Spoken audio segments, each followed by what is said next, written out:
Porque muitas pessoas, ellas pensam que pecado, quando se habla de pecado, ellas já pensam em los pecados capitais, não?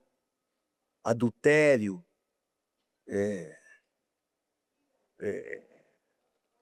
vanidade, gula.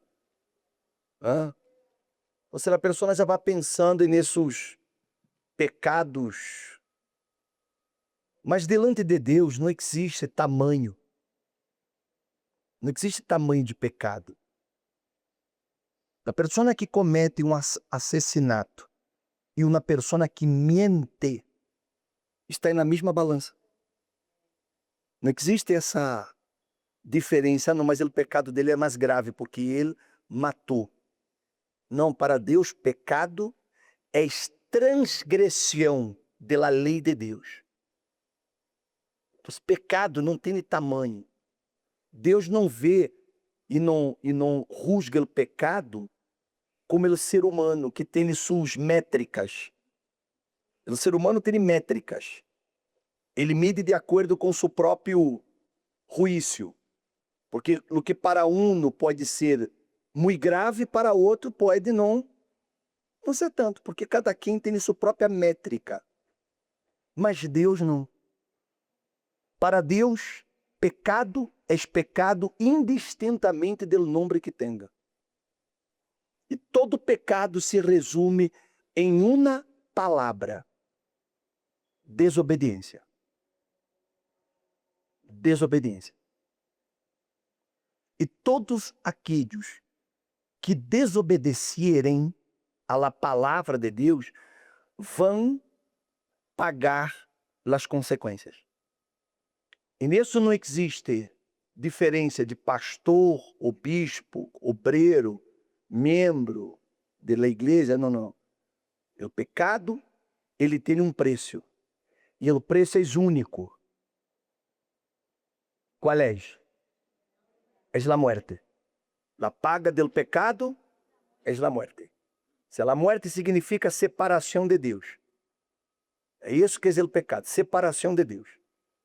Quando Deus dijo para Adão e para Eva: de todos os árvores del jardim podrás comer, pero del jardim, del árbol que está em medio del jardim, en este quê? Não toques. Eu nem digo não comas. Deus digo não toques. Porque o dia em que nele tocares, certamente morirás. Mas fisicamente ele não morreu.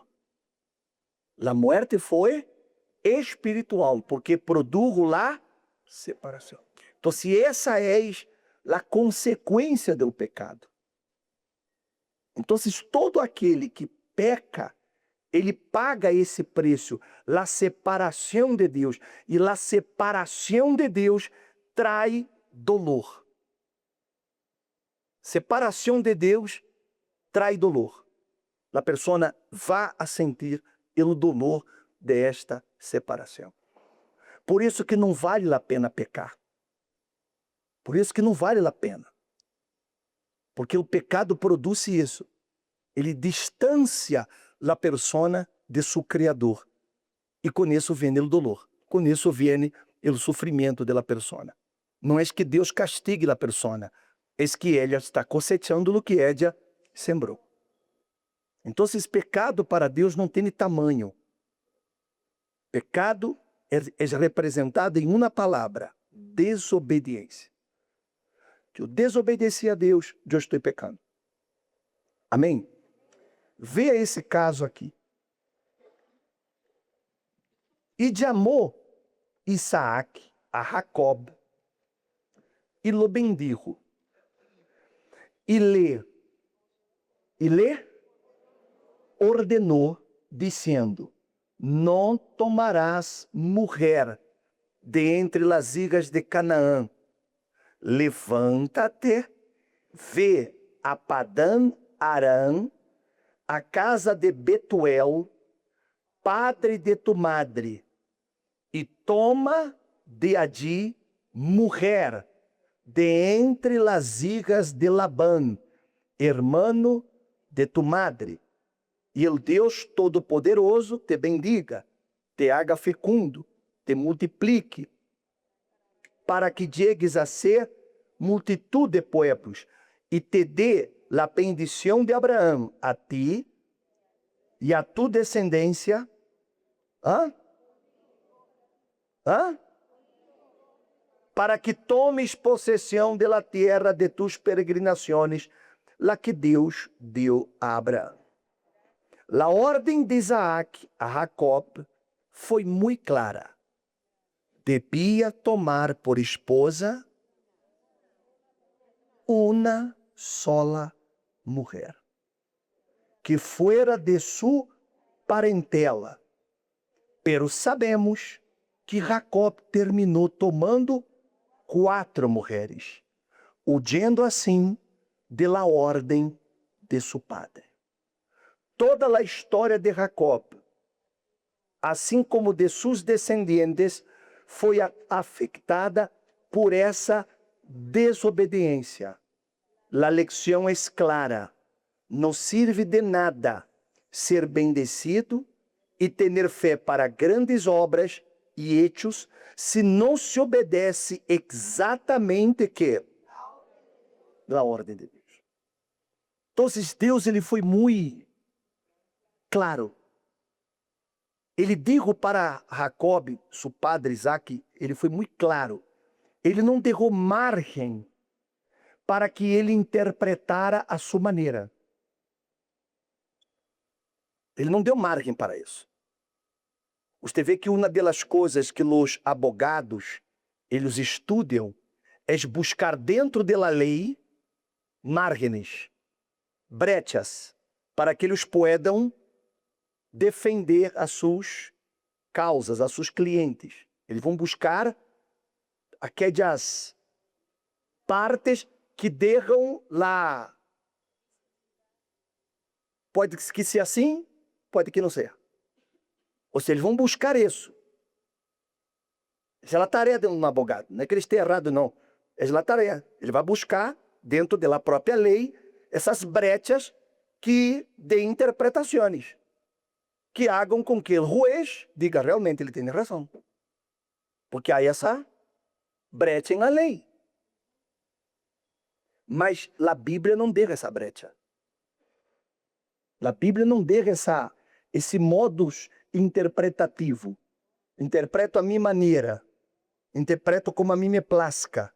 Não, a Bíblia não deixa essa margem para que a pessoa possa querer dizer, não, eu hice isso porque está escrito assim e não me quedou tão claro. Deus não faz isso. Ele deixa a lei bem clara. É assim. E tem que ser assim. Então, quando Isaac ele falou com Jacob, ele deixou claro. Ele disse que ele não podia tomar das mulheres das hijas de Canaã, porque era um povo pagano, era um povo que não adorava ao Deus de eles. Então ele disse, não tome hijas de aqui. Ponto número 1. Ponto número 2. Vê a la casa de Labán. Deu o nome. Hermano de tu madre. Ou seja, para não deixar... mas que havia um outro Labán, já que também se chamava Labán. Ou não? Porque é como se dijera assim, José, vai à la casa de José. Pero qual José? Se há tantos José. Então, se Deus deixou claro, Isaac foi muito claro. Vá já à la casa de Labán, hermano de tu madre. Por que eu creio que Isaac também já sabia que Jacob era... Ele era trança. Então, se ele foi deixando claro, não se case com a hija de Canaã, vê a la tierra de la família, a la casa de Labán, hermano de tu madre, e toma de allí uma mulher. Uma. Para que tu tengas a bendição de Abraão. Uma mulher. Para não mesclar Nuestra descendencia tiene que ser del mismo linaje. Então, Isaac deu para ele o mapa do tesouro. Deu para ele o que ele tinha que fazer. Assim é a Bíblia. A Bíblia, ela é o mapa do tesouro. O problema é quando a pessoa, ela agarra a Bíblia a sua conveniência. Ela quer fazer as coisas a sua maneira. E quando a pessoa hace isso, ela vai a sofrer as consequências. Porque ela está desobedecendo. Ela está sendo o que a ella lhe parece. O apóstolo Pablo diz assim: todas as coisas me são lícitas. Todas. Pero não todas convêm. Todas as coisas. É lícito. É lícito. Nada vai impedir. Mas é uma coisa que não convém. Não convém. Foi exatamente o que aconteceu com Jacob. Porque ele foi obediente. Ele foi à casa de seu tio, ele se enamorou de uma hija de seu tio, só que na noite de núpcias ele recebeu a outra. Ele queria Raquel e o tio lhe deu a Leia. Mas ele não conseguia entender que Leia era a bendição de Deus para ele. Ele não conseguiu entender isso, que Leia era a bendição de Deus para ele.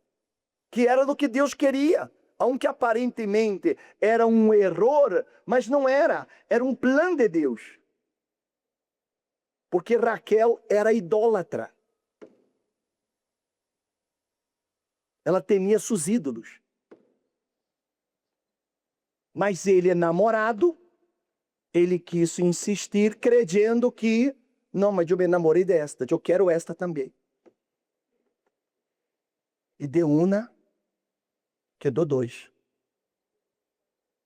E de dois, se envolveram 4. E hoje você vê o que está acontecendo com Israel. Todo esse desastre que nós outros vemos.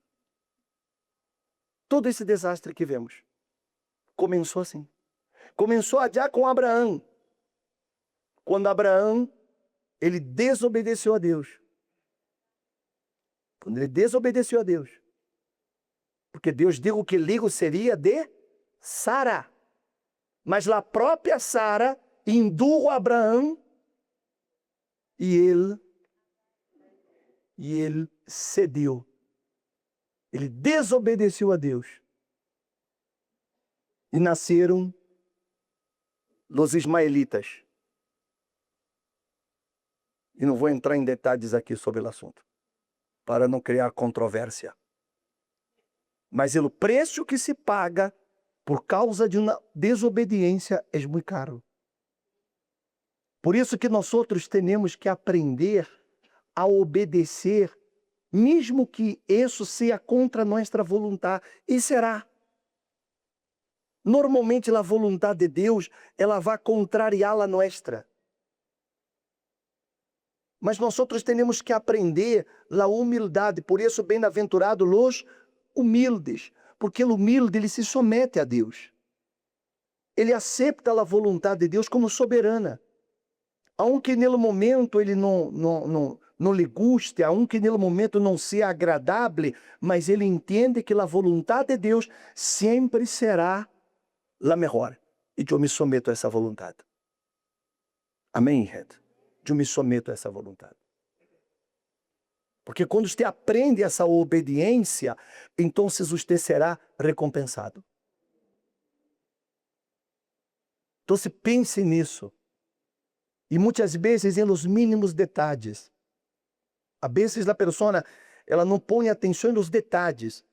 Ela vê só o macro, ela não vê o micro. Não, aprenda a obedecer até nos pequenos detalhes. Hasta aquele pequeno detalhe, que Deus ele habla, siga o conselho dele. Não desobedeça. Não haga as coisas à sua maneira, nem com sua própria ideologia. Obedeça. Ao final você vai ser bendecido por ele. Aún com toda a bendição e autoridade de Abraão e Isaac, Jacob trajo sobre si e seus descendientes muitos dolores. A palavra de Deus afirma: a bendição do Senhor é la que enriquece, e Ele não añade tristeza com ella.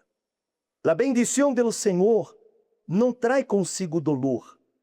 Sin embargo, por la desobediência, a persona pode trazer muitas penas para si mesma e mesclá-las com a bendição.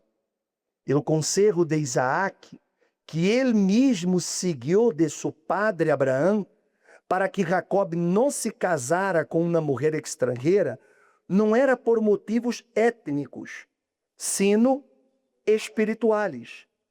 Em el Novo Testamento, encontramos a mesma ordem de não casar-se com quem não é quê?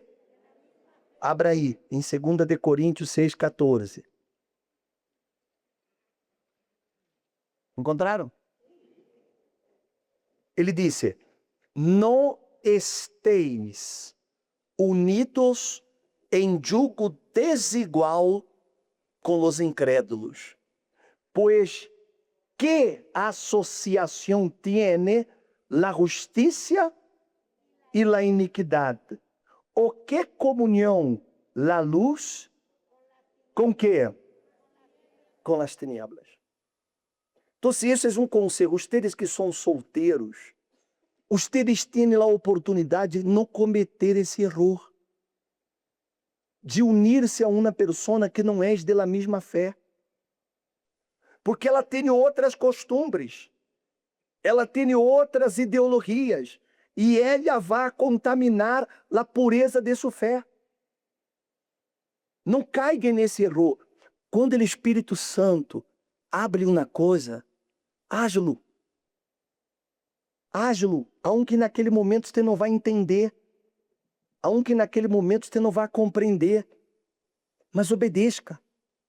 Mais adelante, você vai conseguir ver o que Deus ele lhe deu, lhe dará, e o que Deus lhe livrou. Amém, gente? Tenha essa consciência. Então, se vocês que são solteiros, não cometam esse erro.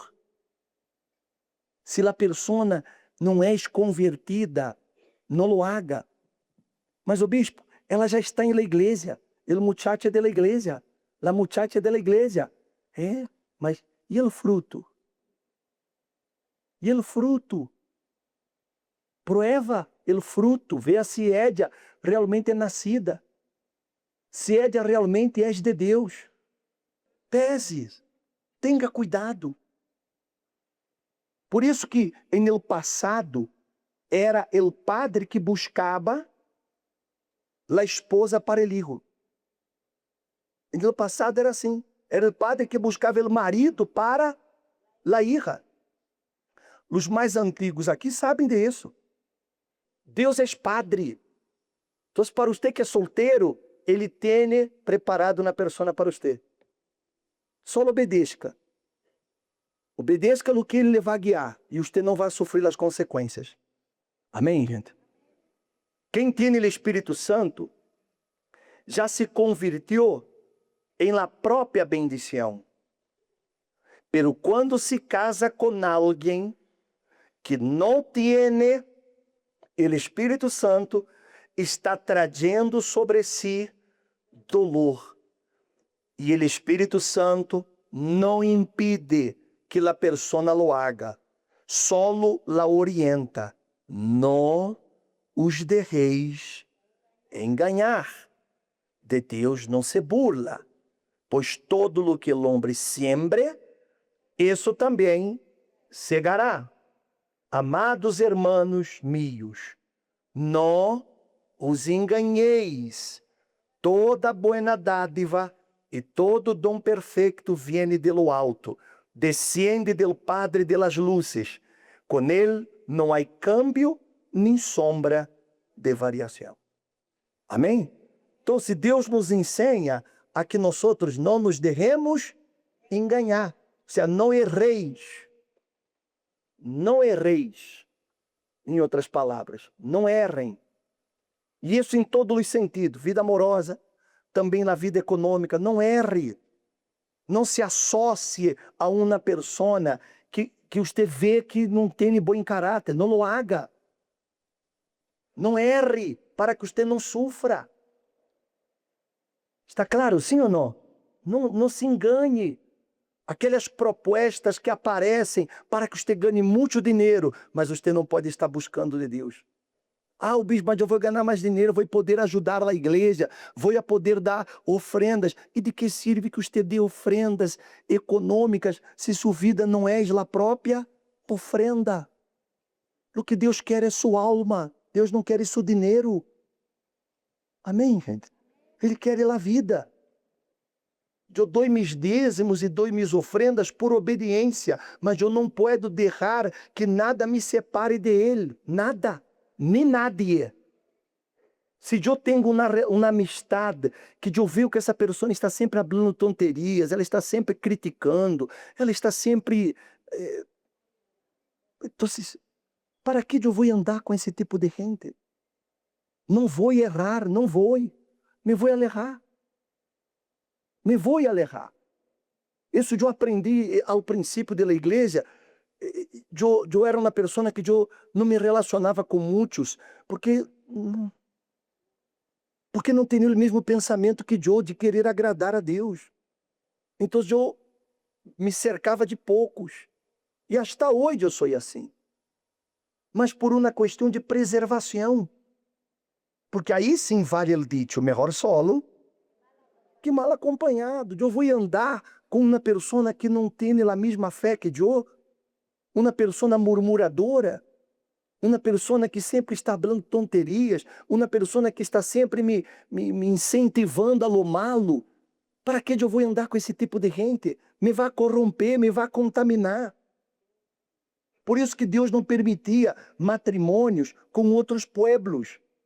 Deus proibia os matrimônios, como está no estúdio, não era por uma questão étnica, era por uma questão espiritual, era para proteger a salvação. Se me hago entender? Salvação. Porque a pessoa que se casa de uma maneira errada, ela está ponendo em risco a salvação de ella. Porque essa pessoa ela vai corromper. Então, por isso que Deus proibia, não se case com outro povo, não se case. Para proteger, para não permitir que eles se desviassem. Era por essa causa. Então, Deus, Ele nos dá certas ordenanças para proteger-nos. Para que nós não erremos. Para que nós não perdamos o tesouro que Ele nos deu, que é a salvação.